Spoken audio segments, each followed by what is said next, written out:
போலி சைக்கிள் நிறுவன மோசடி வழக்கில் சம்பந்தப்பட்டவர்களை கைது செய்யாமல் இருக்க ரூபாய் 80 லட்சம் லஞ்சம் வாங்கிய சைபர் கிரைம் காவல் ஆய்வாளர் கீர்த்தியை பணியிடம் நீக்கம் செய்து போலீஸ் டிஐஜி சத்யசுந்தரம் உத்தரவிட்டுள்ளார்.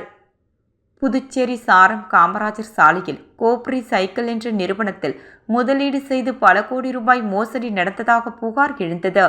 இதையடுத்து கடந்த ஏப்ரல் 3ஆம் தேதி சைபர் கிரைம் இன்ஸ்பெக்டர்கள் தியாகராஜன், கீர்த்தி மற்றும் போலீசார் அந்த நிறுவனத்தில் சோதனை நடத்தினர்.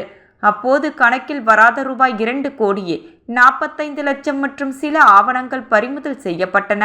இந்த மோசடி தொடர்பாக அமலாக்கத்துறையினர் நடத்திய விசாரணையில் புதுச்சேரியில் மட்டும் ரூபாய் 60 கோடிக்கு மேல் மோசடி நடந்ததும் இது ஒரு போலி சைக்கிள் நிறுவனம் என்பதும் தெரியவந்தது.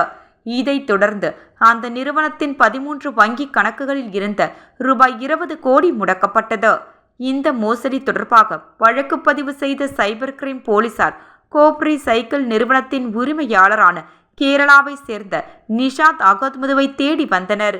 அவர் கடந்த செப்டம்பர் 8ஆம் தேதி சென்னை அமலாக்கத்துறை அலுவலகத்தில் ஆஜரானார். விசாரணைக்கு பிறகு கைது செய்யப்பட்ட அவர் புழல் சிறையில் அடைக்கப்பட்டார். இந்த மோசடி வழக்கு சைபர் கிரைம் போலீசாரிடம் இருந்து புதுச்சேரி சிபிசிஐடிக்கு மாற்றப்பட்டது.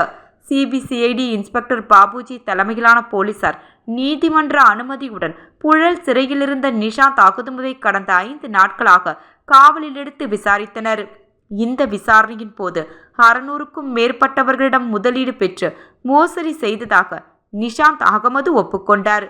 இந்த மோசடி வழக்கில் சம்பந்தப்பட்டவர்களை கைது செய்யாமல் இருப்பதற்காக சைபர் கிரைம் போலீஸ் இன்ஸ்பெக்டர் கீர்த்தி ரூபாய் 80 லட்சம் லஞ்சம் பெற்றதாக குற்றச்சாட்டு எழுந்தது.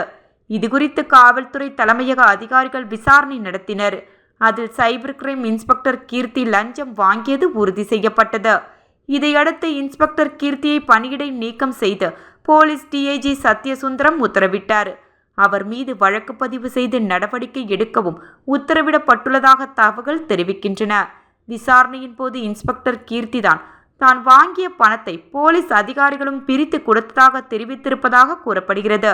இதனால் இந்த விவகாரத்தில் மேலும் சில உயர் அதிகாரிகளும் சிக்குவார்களோ என்ற கலக்கத்தில் போலீஸ் அதிகாரிகள் உள்ளனர்.